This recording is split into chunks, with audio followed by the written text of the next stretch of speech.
नागपुर से कांग्रेस विधायक विकास ठाकरे ने सरकार पर निशाना साधा है। उन्होंने कहा है कि सत्ता में आने के बाद से ही वे नेता प्रतिपक्ष की मांग कर रहे हैं, लेकिन अब तक नियुक्ति नहीं हुई।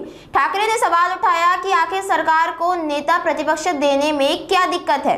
उन्होंने कहा कि बिना नेता प्रतिपक्ष के सदन चल रहा है, जो ठीक नहीं है। सरकार को जल्द फैसला लेना चाहिए। कसं आहे की आम्ही मागच्या वेळेस सत्ता आल्यापासून विरोधी पक्ष नेत्याची मागणी विरोधक करत आहे आणि सत्ताधाऱ्यांनी विरोधी पक्ष नेता द्यावा ही मागणी आहे। परंतु आता कुठेतरी सत्ताधाऱ्यांच्या मनात काय शंका आहे, विरोधी पक्ष नेते दिल्यानंतर त्यांना काय नुकसान आहे हे आम्हाला आणि जनतेला समजत नाही आणि म्हणून विरोधी पक्ष नेता विना सभागृह चालवणं सुरू आहे। कुठेतरी हे सगळे विरोधी पक्ष नेता नसणे त्यामुळे कामकाजावर कुठेतरी परिणाम होतो का असं वाटतं आणि कुठेतरी आपल्या मुद्दे कसं आहे, विरोधकाचा विरोध तीव्र होण्यासाठी विरोधी पक्ष नेता जरुरी असतो, परंतु सत्ताधाऱ्यांनी तो विरोधी पक्ष नेता तेही तेवढं जरुरी असतो।